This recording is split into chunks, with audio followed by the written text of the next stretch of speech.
So, episode 6 of season 2 of The Last of Us. A little bit of a tearjerker by the end. Um, this is probably my favorite episode of the season so far. They really dive into the relationship between the two of these. For those of you who've played the game, this is at least in part.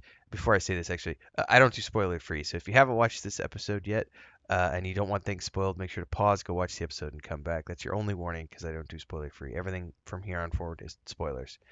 So the episode is sort of centered around the dinosaur museum, but it doesn't play out like in the game. So in the game, there's an actual gameplay loop where you go to the museum in a flashback sequence, and Joel and Ellie go through some things there. It is partially in this episode, um, where they go there on her birthday. She gets to get inside the capsule and experience that moment of feeling like an astronaut. That's all there, and that's the core memory here because what they're really showing is his love for her as a daughter figure, which comes to a full head at the end. But um, also, a central core of this is a scene with Joel and his brother when they're children and their father, played by Tony Dalton, which we've seen him in Breaking Bad and Better Call Saul, but also he is going to be in the upcoming Naughty Dog game Interstellar as one of the main characters in that game. So again, this is another cast member from Interstellar or from Intergalactic, sorry, showing up in the Last of Us show, which I think is awesome. It's Naughty Dog playing around with their cast and moving them around and letting them work on different things and have cameos in different places, which I think is really, really cool. Um, in any case, this episode is really, it's all about the relationship between those two and how it goes south and sours. But then how they bring it back around and they try to find a place of peace again, leading up to the moment when what happens to Joel happens, and then we end up with Ellie in the city in Seattle, going back to meet up with Tommy and Dina and I forget the other kid's name who came along, who rescued them at the end of the last episode. So really, what this episode is all about, though, is the passage of time. So it starts off a couple of months after they first arrive in Jackson, and then that's her birthday, and Joel is getting a cake from Seth, and then it progresses through the years, and he gives her he takes her to the museum, then another year he gets her the guitar. I think first is the guitar, and then he takes her to the museum. And then he shows up on one of her birthdays, and he finds Ellie when she's 17 in a room with a girl, and they're smoking weed, and she's getting a tattoo on her arm to cover up the burn and the bite.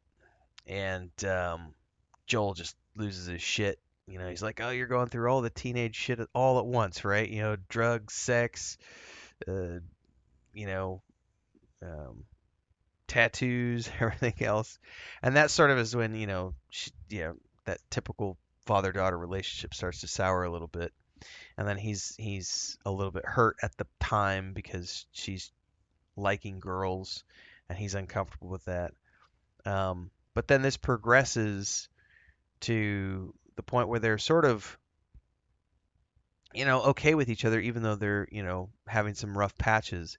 But everything comes to a head when she goes out on patrol with him. I think this is when she's like 19 or something. Um, and then she goes out on a patrol with Joel, and this is when Joe, what is his name? Joe Pantoliano shows up, who had it's not a cameo. He has a very small role here as Eugene, and they find him in the woods, and he's been bit, and he's begging, "Please let me go back.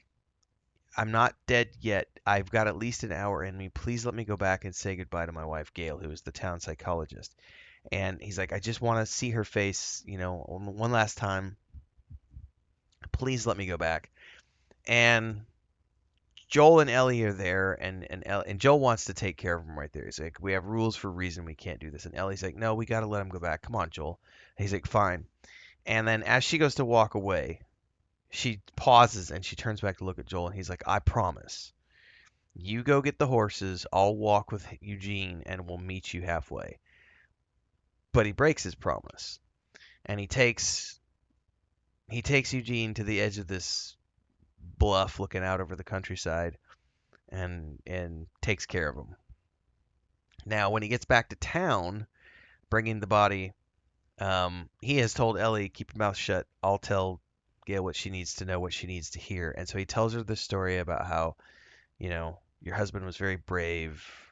He wanted to tell you that he loved you, and he was strong, and he ended it himself. And she goes to give him a hug, and this is when Ellie snaps, and she's like, "That's not what fucking happened. He was fine. He could have made it back here, and instead Joel shot him in the head." And this is why Gail hates or really dislikes Joel, because of this moment. She realizes that Joel shot her husband. But this is also when Ellie is pissed off at Joel because she sees the lie because he looked at her and told you, I promise. And that's the same face that he gave her when he told her the story of what happened with the fireflies. And so this starts to cast all of these doubts in her mind about what happened when she was much younger and they first arrived here. And then we go fast forwarding to the party when Dina kisses her and he attacks Seth, and she's like, I don't need you to protect me. And then he storms back to the house, and then she meets up back with him. And we see this emotional sequence with the two of them.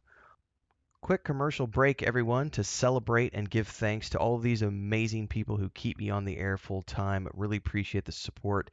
All you got to do is join as a member. You get access to private videos. You can also do super thanks on any upload or super chats and stickers on any live stream or premiere you see. And beyond that, don't forget we're multi-streaming over on Twitch now, so you can support over there as well. Thanks so much to everybody. Let's get back to the video at hand. On the porch, and it's a very tearful, emotional scene where Chris is laughing at me because I was tearing up a little bit. Um, but it's a confrontation of Ellie confronting Joel. What really happened? And you better tell me the truth, otherwise we're done. And he does. He confesses that he killed everyone and that they could have made a cure, and but he couldn't let it happen because he loves her too much in a way that she can't understand.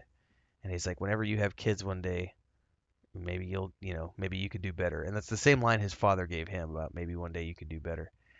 And she's like, I don't think I can forgive you for this, although I'm at least willing to try. Because she realizes that the line she uses is like, I could have died fulfilling a purpose with my life, and you took that away from me because you're selfish and he's like, no, because I love you. But that's one of the tricky parts of the first game when you play the first Last of Us game. If you really play it and you understand the story and you delve into these characters, he is selfish because he does what he does out of a selfish love for Ellie because the greater good, yeah, they could have created a cure that could have cured everybody of the cordyceps plague. And instead, because of his love for her, he saves her, and she's the only one who has this immunity that can create a cure. It is a selfish decision, but that's the beauty of this story because he is a flawed man, and that's part of what makes The Last of Us such a resonating story in the first game, in particular, because it is all about a flawed man coming and finding his humanity again because of this girl who basically replaces the daughter that he lost. And the second game is also about humanity, the flaws that she has, and the cycle of violence that she is repeating in her search for vengeance for Joel. And that, in turn, is the cycle of vengeance that Abby is set upon because of what Joel did to her father. So it's brilliant storytelling. A phenomenal episode. My favorite episode of the season so far. We only have one more to go, and that's my only great lament is that um, these seasons are too damn short. We need like 12 episodes, man. Uh, but I'm really happy that this is a great example of good storytelling where they took a core concept of what was in the game, which is the relationship between Joel and Ellie, and that birthday sequence, which is in the video game, but then expanding upon that to give us a whole episode that shows the relationship journey between these two from being, her trusting Joel to him breaking that trust because of broken promises and her realizing that he is a flawed human being, not this perfect figure that she thought he was, and him also trying to come to grips with his own flaws as he has this relationship with her, and then her flaws as a human being as well. Really great episode. This is powerful, powerful stuff. Anyway, like, subscribe, hit the bell icon so you never miss an update. Let me know your thoughts in the comments below, and of course, we'll see everybody next week for the season finale of season two. And I'm also watching a bunch of other stuff. Like right now, I think I'm watching Murderbot, and I think there's. Are we watching another show, Chris, right now, or is this it? I think this is it right now. We were watching something else, but it's done with now. So this is the only one. Oh, I know what it was. It was Andor. I was watching Andor.